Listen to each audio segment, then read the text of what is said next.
So finally, it is my honor to introduce the director of the Bill and Melinda Gates Foundation's China office, Yinuo Li. Yinuo is still relatively new at the Gates Foundation. She joined us from McKinsey, where she was a partner, and I also just found out that she is a microbiologist. No, a molecular biologist. Those are two different things. And, I don't know Yinuo. I met her yesterday very briefly, but I should say that I got a very good vibe from her. So thank you and welcome.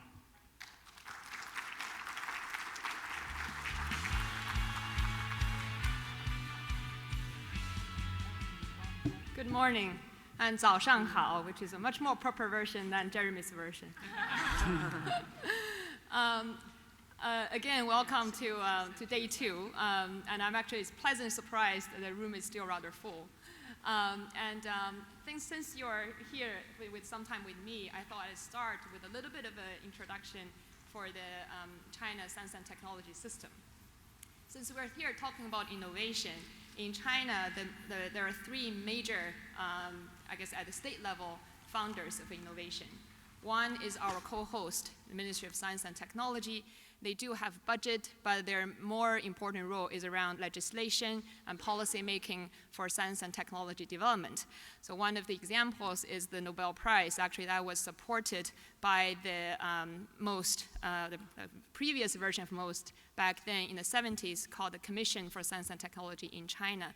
So that was that funding and the policy at national level to fight against malaria that enabled that work to happen 40 years ago.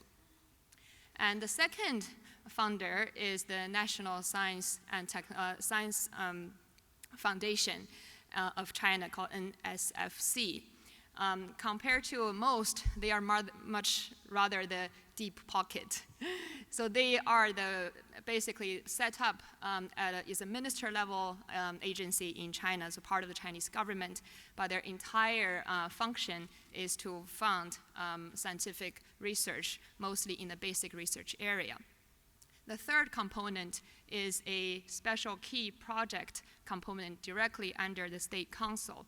And those are components that's used to direct state-level resources for key areas of development. For example, clean technology, big data, so more sort of forward-leading strategic environment investments. With that, we are still a bit far from the State Council. We are already very close partners with MOST, and we're very happy to announce yesterday that we, as a Bill and Melinda Gates Foundation, entered an MOU with NSFC to basically launch Grand Challenge China starting next year. So basically, if you have been wondering what's the piece of paper in front of you, you would see that is an announcement for that MOU in Chinese and English, and it will be open for RFP basically calls early next year. With that, I would like to introduce Ms. Yanying, who is the Deputy Director for the Health Division under NSFC. It's a great honor to have her here to give us a brief introduction for NSFC's background and strategic direction. With that, welcome, Ms. Xu.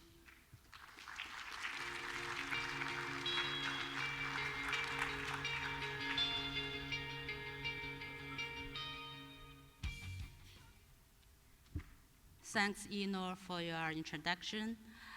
Good morning, 早上好. Ladies and gentlemen, distinguished scientists, it's my pleasure to be here to join this scientific meeting and have an opportunity to share our thoughts and give you a brief introduction of our foundation. Also, on behalf of Department of Health Sciences, National Natural Science Foundation of China, I would express my congratulations on this scientific Grand Challenge meeting held in Beijing. You may know that our foundation was established in 1986 and is a major funding agency to support basic research in China. The mission of our foundation is to support basic research, identify and foster talent training researchers, and strengthen international cooperation and promote social and economic development. There are 3 categories of research grant in our foundation.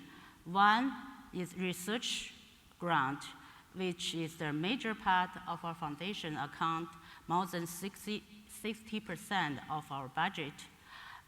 Another one is talent foster grant, and we also have a supporting grant. In the research grant, we have a different category of grant, such as general, key grant, major grant, and major research plan. For people's training grant, we have several categories of research to support the independence of young scientists to do research and others. This is the typical funding amount of our foundation. You can see general program, which is investigator priority-driven research by the individual research is the main part of our foundation. This is the amount of funding. And second one of the typical grant is a key program. And for our foundation, we also have the people under 35 years old. We give them Young Scientist Fund. And for pioneer and cooperation and research, we support creative research groups. We also support less developed regions. We have less developed regions grant for people there. And we also have distinguished young scholar grant. Also, of course, we have international research grant. The budget of our foundation, starting from the first established in 1986, there's 80 million Chinese yuan, reaching 22 billion Chinese yuan this year. It's increased dramatically, especially in recent 10 years. This is the review process for research grant of foundation. All the applications write their proposals and submit their proposals to the host institution and go to our department. And we use the international review system. In last 10 years, we have an internet-based review system for the primary mail review and secondary review, and approved by our NSC Council. The review principles is rely on scientists promoting democracy, supporting the best, being impartial and reasonable. The core volume of our peer review system is rely on expert assessment, transparency, impartiality, fairness, confidential, and integrity, and we pay much attention on ethical conduct. You may know that in 2011, an international evaluation of funding management of NSFC was made by International Evaluation Committee. From their evaluation report, they conclude that NSFC has an exceptional peer review system, play a unique role of funding projects initiated by individual investigators, and also the creation of internet check and balance in the management and monitor the NSFC program is crucial. They also give us some suggestions or recommendations one of them is to help us to creation of special fund for pioneer and high-risk research. NSFC by far has concluded 75 cooperative agreements with partners in 42 countries and regions across the globe, including 3 agreements with partners in the United States. For the international cooperation program, we have 4 kinds of them. One is for research, that's joint research projects. Second one is scientist exchange projects, which most of them is under MOU. And third one is the holding workshop. And the fourth one is research fund for international young scientists. As for the research project, there are 2 kinds of them. One is key international original joint research project. It is the only NSFC unilateral funding. It's a bottom-up application, around 3 million renminbi project for 5 years. The second research international joint project is joint research program of NSFC with science funding organization abroad. This is a joint funding by both sides.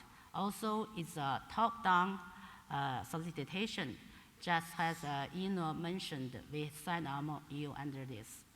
Every year, more than 20 rounds of bilateral or multilateral call for proposals are launched on different scientific fields between NSFC and its partner organizations.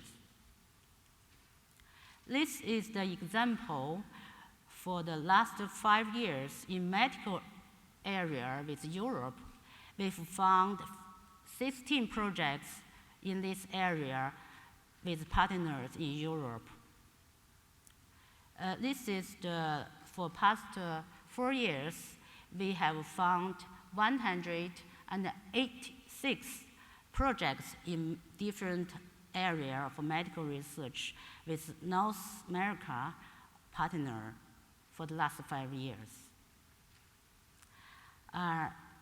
This is the profile and percentage of the ICI publications funded by NSFC in recent years on medical research. You can see from here, around 30 to 40% of paper published in SI papers were funded by NSFC funding. I will end my talk with this probe: coming together is beginning. Keeping together is a progress. Working together is success. It's my sincere wish that this meeting will provide us a good opportunity to exchange views and improve our funding system. Finally, I wish our joint program on Grand Challenge China achieve positive outcome in the future. Thank you for your attention. Thank you.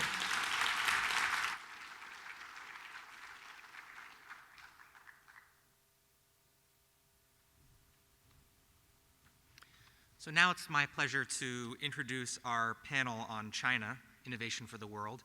And before we have the panels, we meet in a little room down in the pre-foyer and talk about what we're going to say. And I got to say, I didn't understand a lot of it, but we seem to have a really good time. So I think it's going to be a good panel. So let me introduce the members of the panel. We have Bei Lu, who's Executive Vice Dean of the School of Medicine of Tsinghua University. We have Jian Wang, who's the President of BGI. Steve Young, who's Executive Vice President and COO of WuXi AppTec. We have Xiaoming Yang, who's Chairman of the Board of Directors of China National Biotech Group. And Yinuo will come up and be the moderator as well. Yinuo, you can tell me how I did. Thank you.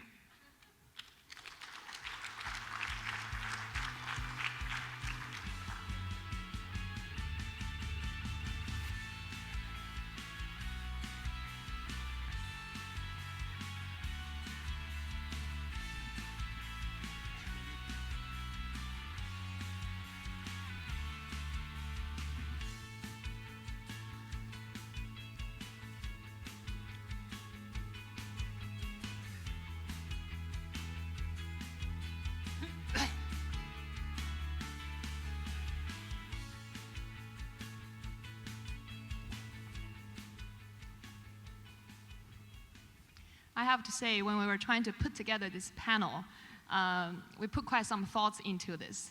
And then, interestingly, I think because there are so many different areas when we think about innovation in China, how do we have a representative panel from all different areas in innovation, from academic to state-owned enterprises, which is actually a strong force in innovation in China, to private sector, and then also to the sea turtles, or basically the returnees. And I'm very happy that I've delivered this panel, and they will deliver the messages. So I will briefly introduce the panel first. You probably will read their bio in the handout. So I will say one thing that's not on the bio for each one of them. They will be quite nervous. First, I will start with Steve. Steve sitting in the far right. He actually has a very unique experience juggling very different areas in China, actually in the US.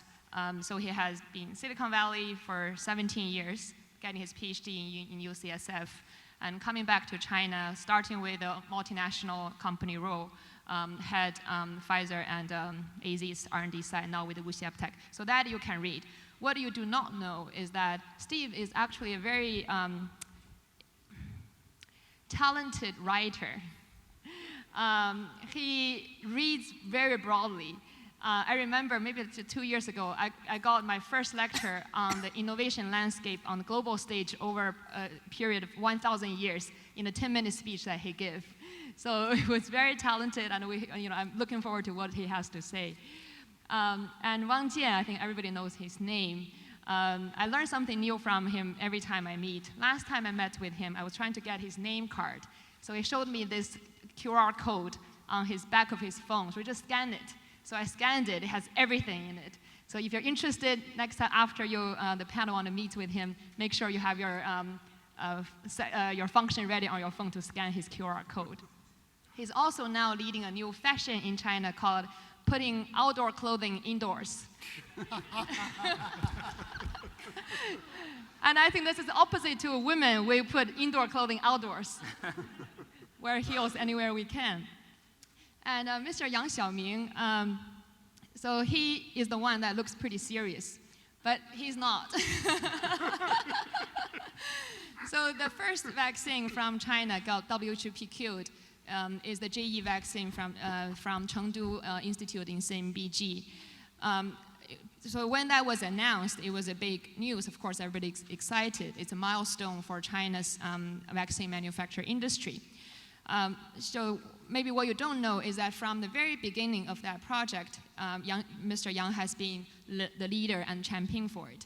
So he was with Chengdu when the project started. And then after that, he's moved very different places. Chengdu itself has gone through 3 leadership transitions during the 9 years of the PQ process. And then Mr. Yang, in various roles in CNBG, has been the champion of sticking that through. So he's played an essential role for the first breakthrough from China.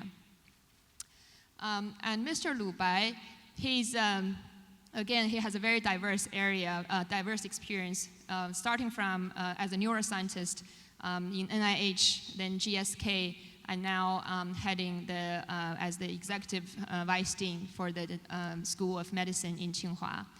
He has a secret life as well. He led probably one of the most famous WeChat public account, which is sort of the blog equivalent. It's a pretty unique thing in China. WeChat is something with over 600 million followers in China, or users in China.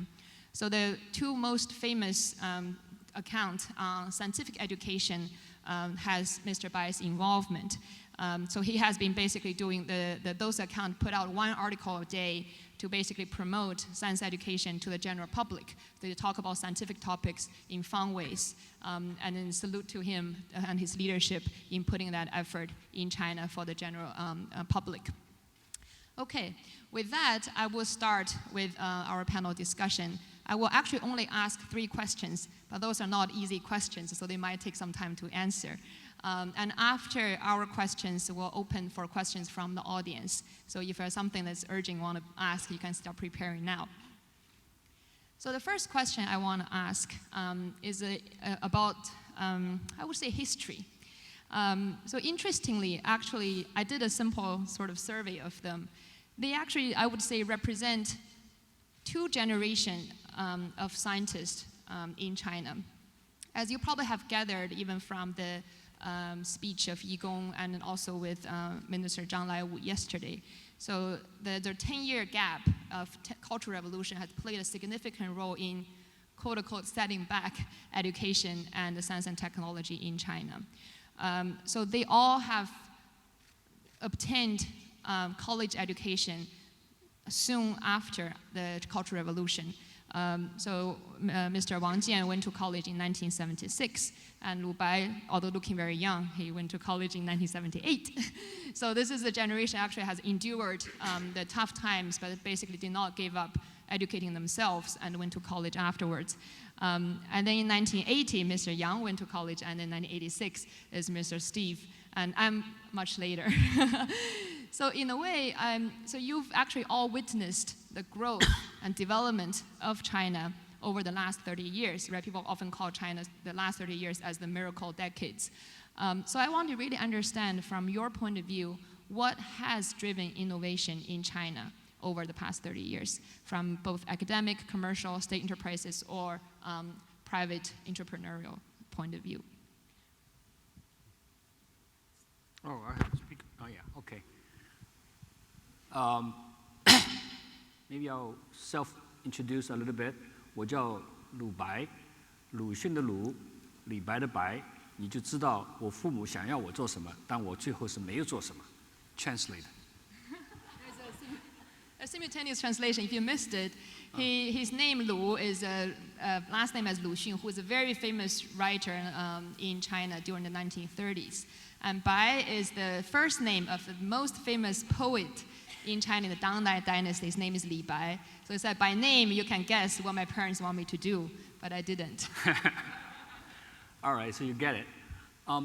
So from my perspective, what drives innovation, and one obvious factor that you probably have already seen and heard in terms of statistics, the funding. Funding has increased over the last 35 years, year after year after year, in the double digit. And that is not for me to say. What I would say, the second most important thing is the input of talent, and what we call their homegrown talent, and also talents that recruited from overseas, what we call sea turtles. And for those of you who are familiar with Thomas Friedman, who famous author for World is Flat, he also wrote a book after visiting China called That Used to Be Us. And he named 5 major factors, pillars, what he called the sustained economic growth pillars for economic growth. One of the things is, surprisingly, to me at least, is immigration. For United States, the sustained economic growth attributed largely to one of the factors is immigration. In the early days is a Jewish immigration to the United States. The second wave is Indian in the 1960s, and then third wave is 1980s and on is Chinese. So those immigrants, and a lot of them are highly educated or educated in the United States, contributed very significantly to the growth and economic sustained growth of the United States. Now, China has an open door policy started up in 1978, and there's a huge output, if you will, or efflux of young people who are going abroad, mostly to the United States, but to Europe and Japan as well. But since, I would say, about 10 years ago, some of the highly educated people start to return. And firstly, through academia and then industry, and the trend is growing tremendous. I don't have the number, but we can see it every day in almost every sector that there's an influx of sea turtles.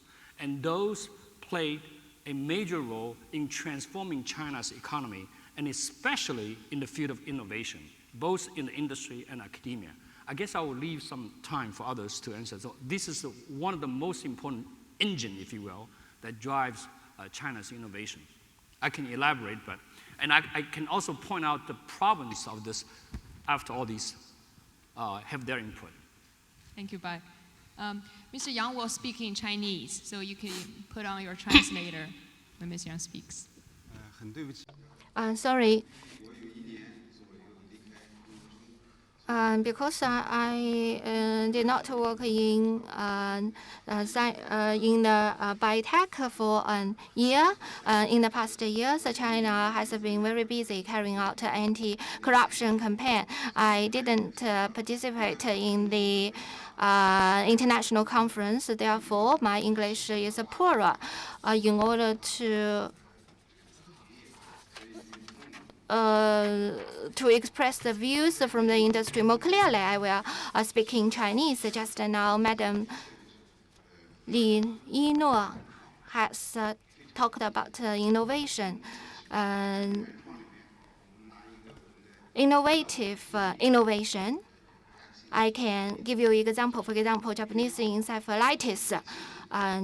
The development of Japanese encephalitis takes quite a long time. Another essential factor promoting innovation is being interdisciplinary. That's what we strongly believe in.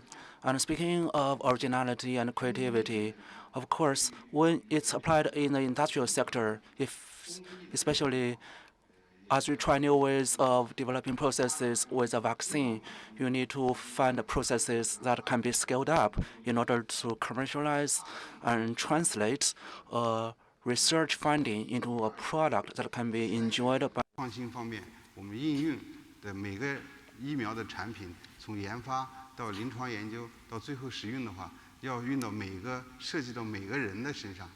特别是不同的地区、不同的文化、不同的经济状况，它都有不同的。那么，整个应用的模式方面的创新也是一个创新。比方说，中国在沿海地区和内陆地区。 和西部边疆地区都不一样的，文化也不一样。我是少数民族藏族，但是比方说，我们在藏族的地方，他对疫苗的接受程度从文化上可能不一样，和回族的地方不一样。这都是属于在应用模式上也有一个创新。我因为时间限制，这对创新的理解，还有一个第四一个在制度上的创新。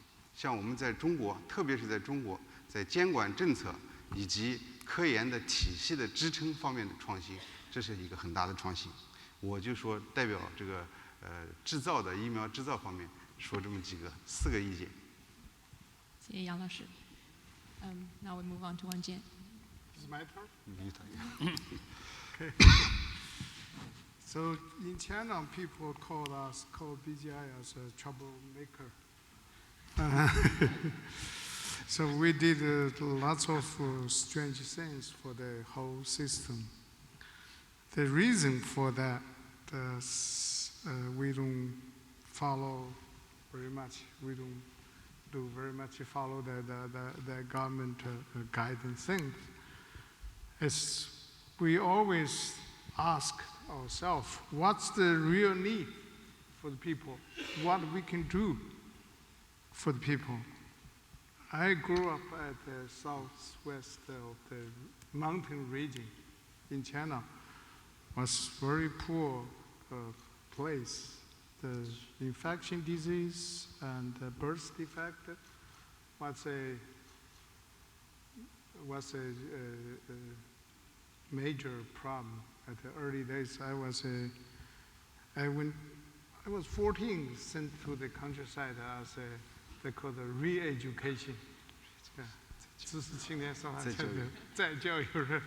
So that was a tough time, but I learned that I feel that the people really need it's the infection disease and the birth defect. Just Bill Gates, the Gates Foundation now focus on. So, in the early days, I saw that probably the early diagnosis and the monitoring would be the major things, except that the vaccines. So that's why we, 16 or 14, 20 years ago, we focused on the sequence technology. Actually, we adopted that when we was a postdoc at the University of Washington. And Seattle was at the early days, Seattle was a human genome center and was the best sequence center at that time. So we brought all these technologies and ideas to come back to China. And we get lots of different voice about what we are doing. So that's why they call us a troublemaker. But anyway, we got lots of freedom to do whatever we want politically, and we have freedom to say something, to do something. For the research, we can pick up our own interesting to do some things. And now we're in the stage for the clinic applications. We still get the freedom. And then the real things, we answer the questions, what people really need, what we can do. And for those days, even we make a lot of trouble for the mainstream of the Chinese Research Society, and we close the line for the FDA, Chinese FDA regulations. We still get support. And I think the whole country, it's going to the right direction. It's the innovation and the research support to answer the questions, to give the people the benefits from those innovations. So this is what we're doing, and this is what we are. Yeah, I will build on what the previous panelists have said. I think, I returned to China from United States in 2006. It has been almost 10 years. As I reflect, I think what happened in the almost last decade in biomedical innovation in China are driven by several factors. I can give you the standard answer, that including, and which are all good ones, the government's heavy invest in infrastructure, research funding, and education, as you have seen from our officials from the Ministry of Science and Technology. There is talent, as Professor Lu has very well articulated, particularly the returnees. There is funding, both from private and government source. I think there are two other factors that are very important. One is entrepreneurial spirit. As Yinuo briefly mentioned, I actually started my early career in Silicon Valley in San Francisco Bay Area of United States, working in a biotech startup. And my current company is a very young company. WuXi AppTec is only 14 years old. So Dr. Ge Li and his co-founders started this company is really based on a very simple idea and a dream to explore forward. So entrepreneurship is very important to drive innovation. And the secondly, I think we benefit tremendously from what we have learned in the West, particularly in the pharmaceutical industry. So the new ecosystem of life science innovation in China is not either going to be isolated or repeat of what happened in the West, so that we can take in some of the best element. So for example, we can build shared common infrastructure and using that to better collaborate and better share information and share resources to drive innovation forward. And obviously, if I summarize, all those factors, they are, still, more from economic of a business point of view. I think a fundamental one in our sector is ultimately driven by the unmet medical need. I'm sure, if we come to this room, this is all nice, very nice environment. And for many of you who had a glimpse outside, looking outside, you will see, unfortunately, the air quality today is not that great. And many of those ongoing programs particularly put risk on our health. And I think that those are huge unmet medical need, from aging to chronic disease such as diabetes and respiratory disease, and infectious disease, as Dr. Wang mentioned, still are the fundamental driver for innovation in our sector. Can I add? Yeah, so I was hoping that others will cover, but apparently Steve covered a little bit. I want to extend what Steve just mentioned and previously Wang Jian mentioned. I would extend the entrepreneurship to a much broader sense. I call it culture. And this culture is not the traditional Chinese culture like a Confucius, but today, after 35 years of reform, I think China has evolved its own culture. That culture has 4 elements. The first element is passion. There are many people like Wang Jian who believe through their own effort they can change their life and they can change society. So they're working extremely hard. They're very passionate about what they do. The second is innovation spirit. Innovation spirit, to me, is thinking out of the box. I mean, you could say there's traditional Chinese culture. There's a rule abide by culture, but there are a group of young, very young entrepreneurs such as Wang Jian who have a very different view of rules, and they think they can think out of the box and create something out of nothing. And then the third one is what Steve just mentioned, which is entrepreneur spirit. China, for its entire history, this is probably the best time for entrepreneurship, starting off your own business, and relatively speaking, compared with the rest of the part of the world, China is becoming one of the best places for entrepreneurship, for startups, for small business. The fourth element is what I call can-do attitude. That is, I mean, this is very much reflected by Wang Jian's, what he just said, which is, I can do it. There's a lot of people with the static culture would say, we can't do this. This is a regulation. This is things you cannot do. But there's a growing spirit, especially among young people, that I can do it.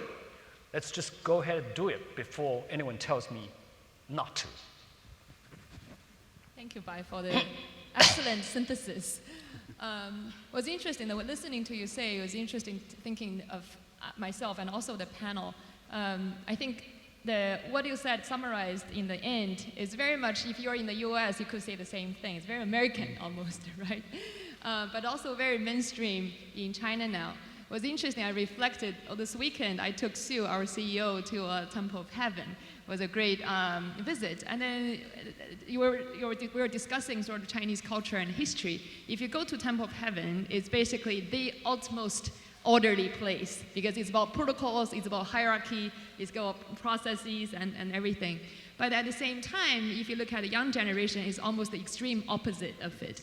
I think that kind of stretch and contrast and almost sometimes conflict is also very apparent in nowadays China. And then that's why people say, interestingly, saying that in China, everything can be done, but nothing is easy. So with that, I want to ask the second question. What is in your respective, areas, what is the biggest challenge you still face in China now, and the biggest frustration almost? And then related, if there's one thing you want to change in China, in something you can do in China, what would that be? Well, maybe you want to start from the far end, not this time. Steve's turn this time. Well, I think, if you're looking at, obviously, the tremendous growth we have gone through, looking ahead, I think there are many, many challenges. And as Yinuo very well articulated, in China, there is a saying, the future is bright, but the road leads there is inevitably, full of detours. And so if I look at the future, I think there are a few things that really, is something at least from, WuXi and our industry. One is pharmaceutical industry and R&D is something full of risk. It's inherent and it's driven by science and a lack of understanding of disease biology. So that will be always with us. That being said, I think as we increasingly research become global, one of the key challenges how we very effectively work across the globe between West and the East, between developed countries and the developing countries. What just been announced this morning, this grand challenge collaboration between the Foundation and the Ministry of Science and Technology is a great example of how a Western institution and, of course, the government agency in China try to work together. I think that's a great example, but more need to be done. Obviously, we are still using simultaneous translation. There is a barrier of distance, time zones, culture, and many other things. So that's one. Number two is being in China, I sometimes feel the rest of the world's expectation to China is actually quite difficult to manage. To some extent, we are, if I look at my company, very young, and China's innovation ecosystem is still developing, although at a rapid pace. So to some extent, what I think, one of the challenge we are managing both to our customers, our collaborators, is just to ask them to be a little bit more patient and providing that context. And so the example I will use, having been in Silicon Valley for many years, is let's say the kind of innovative bioscience, life science in China has about, let's say, more or less 10 years of history as driven by the inflow of returnees and entrepreneur startups and the growth of government agencies. If we're looking at the global biotech industry, I share this with Sue Desmond-Hellmann. She used to be the chancellor of UCSF. Again, my alma mater was the birthplace of biotech industry. So in 1976, the first U.S. biotech industry, Genentech, was started. And by 1986, a lot has been done, but the industry is still in its infancy. And if we're looking at the personal computer industry, where of course Microsoft's success is built upon in 1981, when the first PC was started. By 1991, a lot has been done, but still that was before internet. And so again, that's I look at the challenge forward is we are fundamentally a nascent industry and still trying to build infrastructure. We have built end-to-end capabilities in pharmaceuticals, in biologics, and in vaccines. But the more to be done, so we hope to be able to manage the expectation both from within and from outside. And for the magic wand, I think I will, similar to what Professor Bai did, I will pass this to the other panelists, and if I have a chance to come back, I will share my magic wand wish. My turn, I'll always follow him. I think that the biggest challenge for us is we need more troublemakers to join us. and the real challenge is ourselves, and we have to realize that it's ourselves, it's myself, it's a real battle and a real thing we have to overcome. And so we are a little bit different with the biofield people. Now we are building up our own industrial system.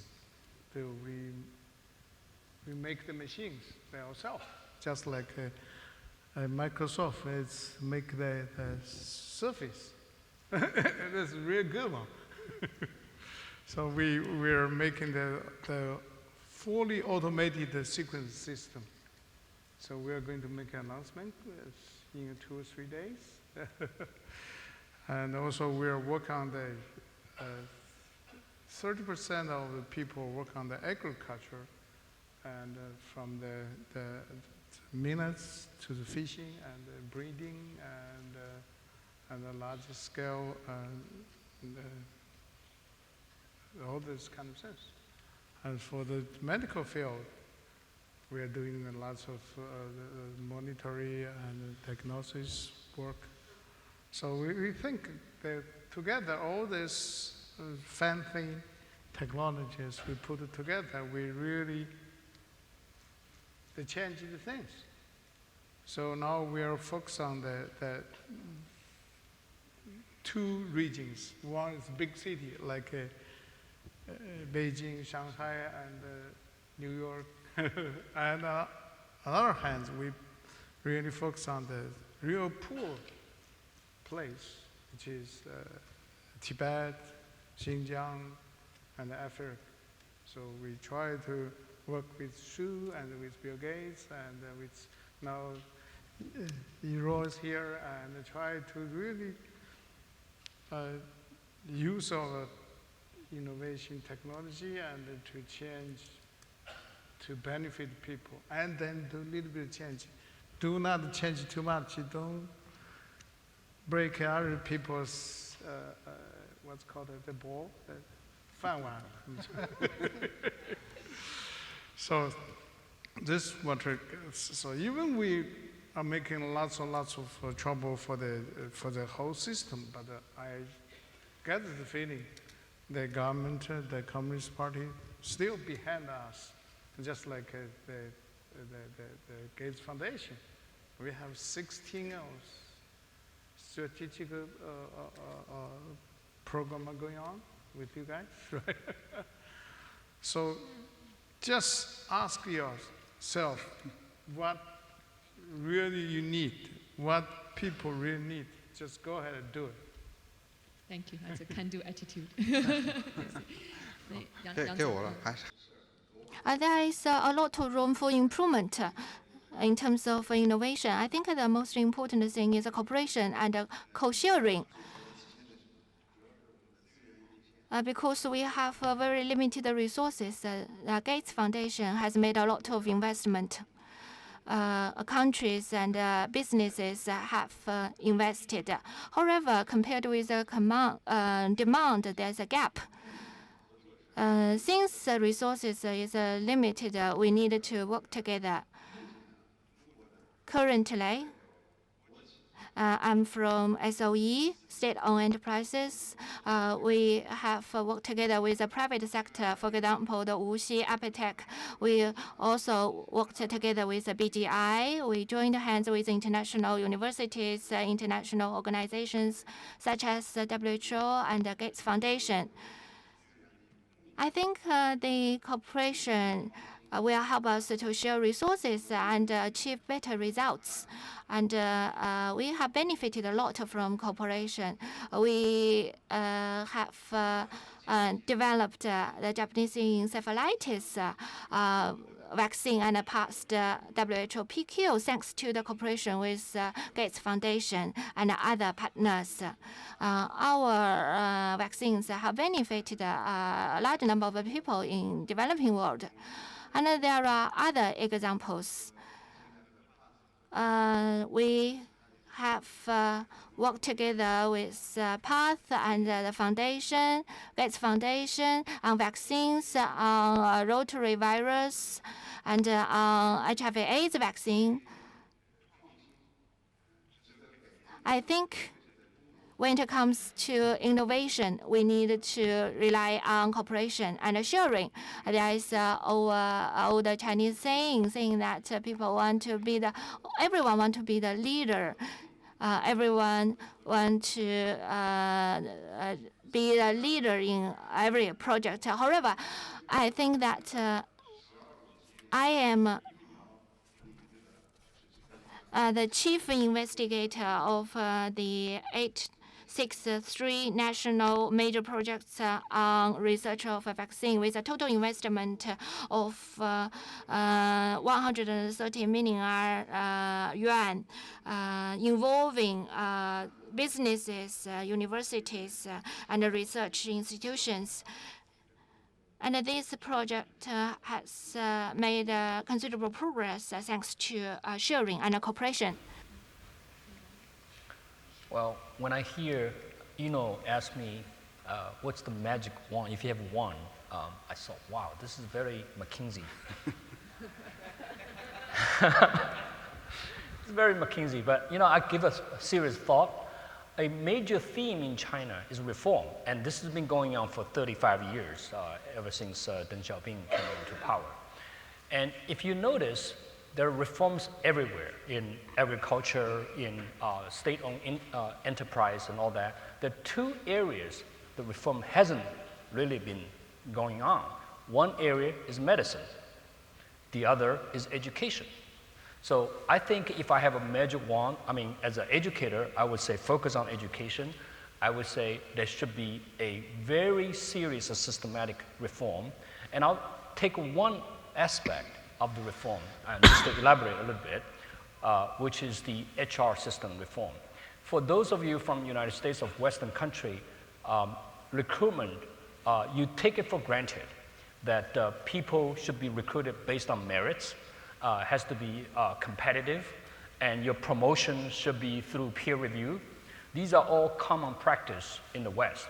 Well, if you look at it in China, throughout the country, majority, if not all, universities and institutions, it's not like that. It's through the old guanxi, the relationship, right? It's on balls. And once you're hired, I mean, I'll give you one example. People trained in the United States as a postdoc, when they come to Chinese university, they're full professors. Can you imagine that? And there's no mechanism to get rid of them. So about 5-7 years ago, 2 universities start to have a reform. One's led by Yi Rao in Peking University, and the other is led by Yi Gongxi at Tsinghua University. And since last year, this becomes official. This is a ground-up reform. That is the HR system reform. And that essentially has 4 elements. The first element is recruitment, that is global advertise through peer review recommendation. It's essentially the same as the United States, and through faculty voting, and we recruit people. The second thing is once people are recruited, you're not going to just give them poor support. You're going to have very substantial support that include 2 parts. One is the salary. The salary has to be competitive. If your salary is not as good, people from Rockefeller or Stanford are not going to come back, right? You're going to give them salaries that are almost close to, if not equal, to the United States salary. And the second and more important is the funding, the startup funding. So we give them very substantial funding, decent salary to recruit people from top-notch institutions. The third one is to have a performance review that encourage solving problems, solving major problems, rather than paper counting, rather than citation impact and so forth. So we provide them with platforms and support so that they could ask important questions. And then last but not least, the tenure review. The tenure review is through international peer review. We send out 15 letters to Stanford, places like that, that ask them if this person qualifies to be a faculty in your institution. I mean, questions like that. So through that HR system reform, we were able to recruit top-notch people. They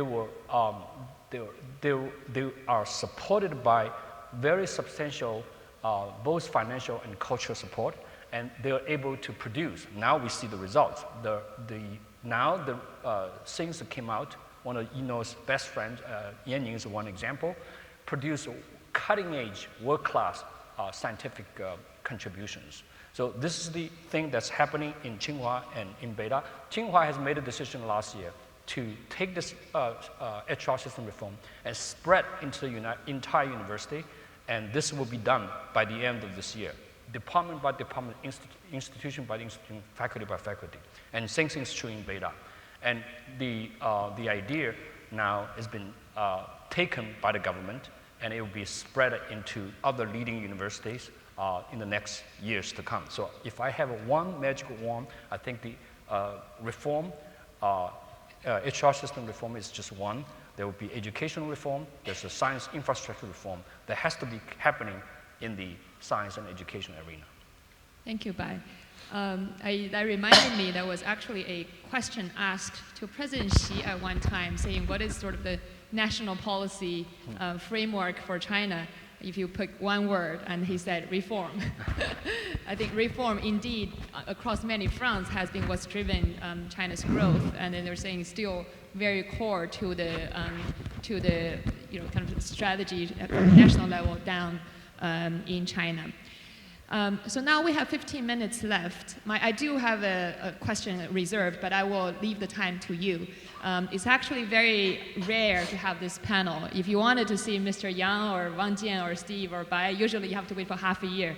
So it's a pretty rare opportunity we have them here. So I would open to the floor for questions from the audience. If you want to ask our panelists, you can please introduce yourself briefly.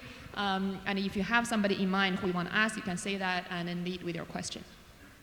So I'm Steve Buxbaum with the Gates Foundation. Usually try not to be the questioner, but I actually have been sitting here listening, and I really do want to ask one question. So we're very excited about having launched this new partnership, and it's around innovative concepts for therapeutics and vaccines. And if we imagined, looking forward, that you were actually helping review these proposals, which we can come back and discuss at a later time, and they required an international collaboration, a Chinese group and an overseas group, whether it be Africa, the United States, the UK. What would be the most exciting types of collaborations that you'd like to see?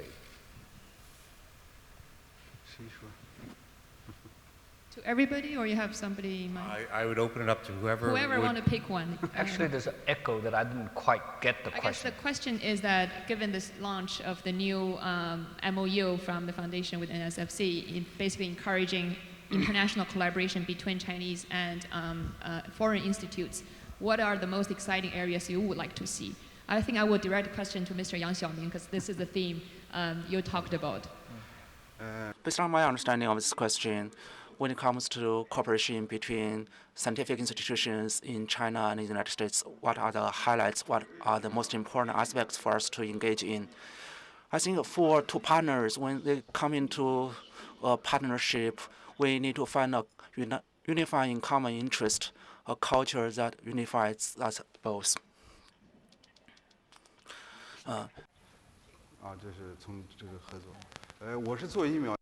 I specialize in vaccines, so I very much like to see joint research in vaccines.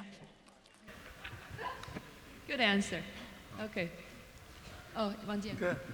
So I have a story about this. And I remember this 18 years ago we started BGI. We tried to join the Human Genome Project, and then we went to the U.S.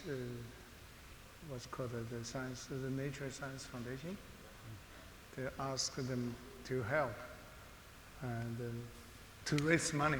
And we run everywhere because we were turned down by all government. And we tried to get some foreign money. And then one of the person asked us, it has been 20 years. You guys come over to States, we study and learning and doing research. It has been 20 years. What you have done for the whole world? So we got nothing to say, just feel so sorry and then walk away. Now it's more than 16 or 17 years past.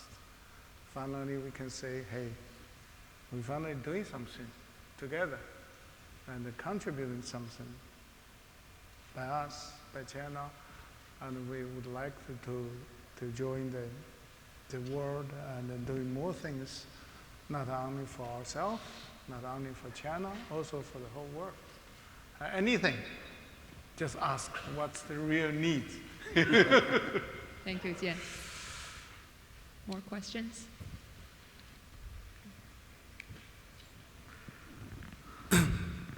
My name is Jian. As you can see, I'm Chinese, but at this moment I'm working in the UK. And a lot of comments you have made, I think is great. And as you know, and the innovation pathway itself actually is a long process. And it includes research, innovation, and innovation translation, and innovation adoption. So how do you see the process between different stages? And which stage is most important at this moment for China and for developing countries? Thank you. I will probably direct the question to Steve, because he probably covered the widest in terms of value chain in his own experience. So if I recap your question, you describe innovation has different state, and ask, what is most relevant. I do think, I think, obviously everyone has a different definition of a different system and innovation stage. If I look in biomedical innovation, which is probably most close to what we're working on as an example, I submit that for those of us who are in the emerging market, I still put China as the emerging market category. I think there is an opportunity. A first priority is to understand what has been done in the past, and that the internet has given us a tremendous opportunity to do so. And secondly, as one of my early comments on the future, both obstacles and challenges, but also opportunities to find great ways to collaborate globally and also to utilize local strengths. So last year, my former colleague and I wrote a paper on Nature Review's drug discovery to compare the biomedical innovation ecosystem across 11 emerging market countries, including China, based on the availability of public funding and also the maturity of innovation ecosystem. What we found is there are several key factors drive the maturity of the local innovation system. Many of those has already mentioned by Professor Bai and also Mr. Wang, that including publications, clinical trials, patent, and of course entrepreneurial spirit and availability of those infrastructure. And I think what we have is an opportunity to work across developing and developed world, but also utilize different strengths. For example, the unmet medical need, the local insight between a physician and a patient, in most of the cases is local, because there is a wide different standard of care, different medical practice, so that needs to stay local. On the other hand, technology could be very, very global. And also, in today's world, we have my company, WuXi AppTec, has an end-to-end R&D capability and technology and capability platform from small molecule, biologics, and to cell therapy.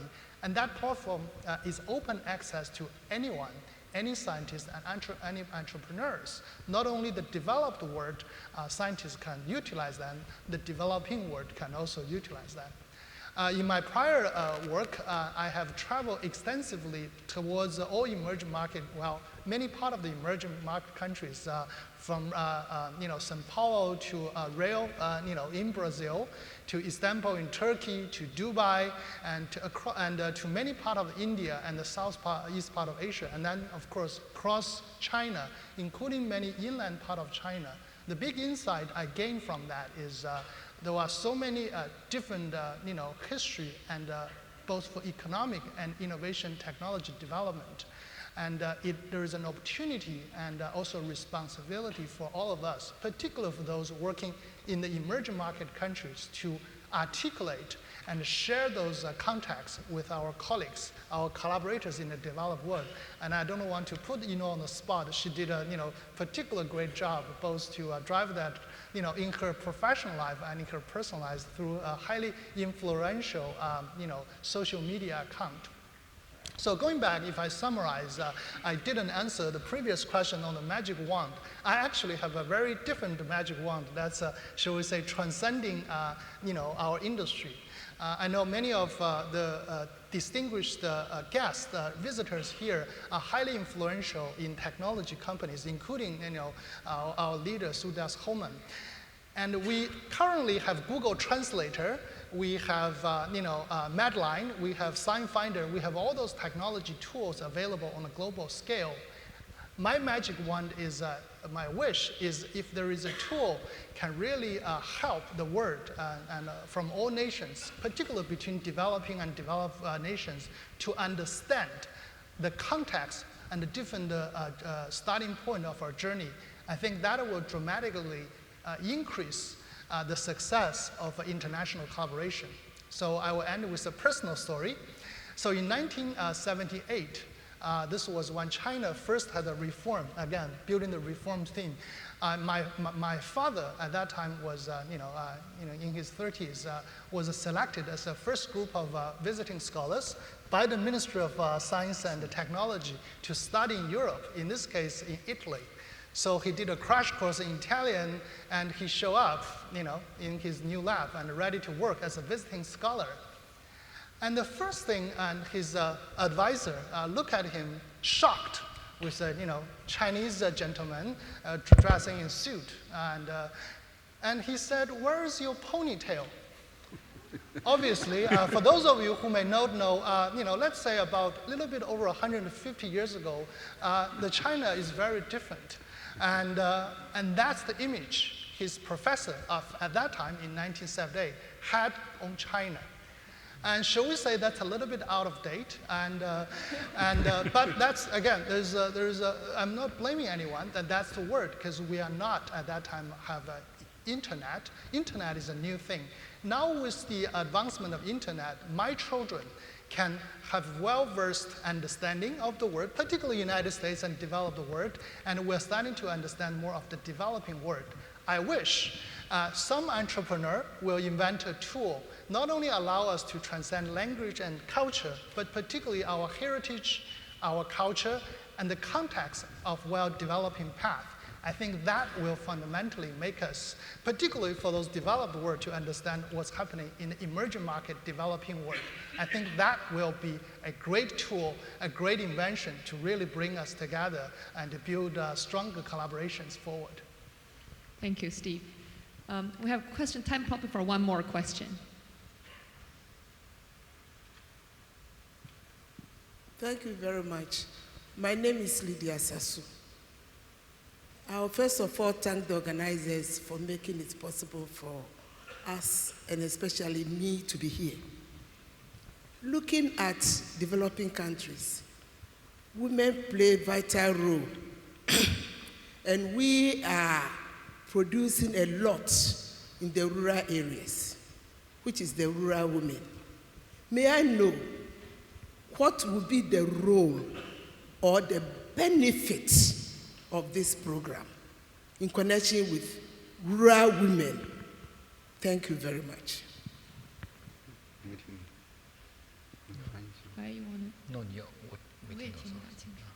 Sorry, with the echo, it's a bit hard to hear the question clearly. I'm relating it to farmers. So rural women farmers. Farmers? Yes. Rural people. Rural women. Oh, okay. So what's the benefit for the GC program for rural benefits. women? Yes. Okay. Rural because women. We are producing more than 50% of the food that is on the table. So what will be the benefit of this program? Thank you. Okay. The benefit for the Grand Challenge program, I guess that's what you were asking, for women in the rural area. Okay. I will try to take this question. Just now, maybe I didn't understand your question fully. I will try my best to answer your question based on my understanding. Speaking of innovation and invention, we need to keep in mind the gender awareness. We need to mainstream gender. I think what we do actually benefits rural women very much, because the vaccines we developed are really making a difference. In the West, when I was young, there was a lack of access to medicines, especially vaccines. I think this also applies to some of the rural areas now for women. This puts their lives, their families' livelihood, and their children's lives in danger. But we are developing vaccines. This will be greatly helpful to the health and quality of life and family happiness of rural households, including women. I will not use numbers or statistics to make my point because of time limit. Thank you. Wang Jie, 您想讲？ I have 3 suggestions. The first one is have a good seat for the and have a healthy baby. Otherwise, you're going to have trouble forever. And keep a distance with infection disease. And probably if you you can do the three of those three things good and probably in a good shape.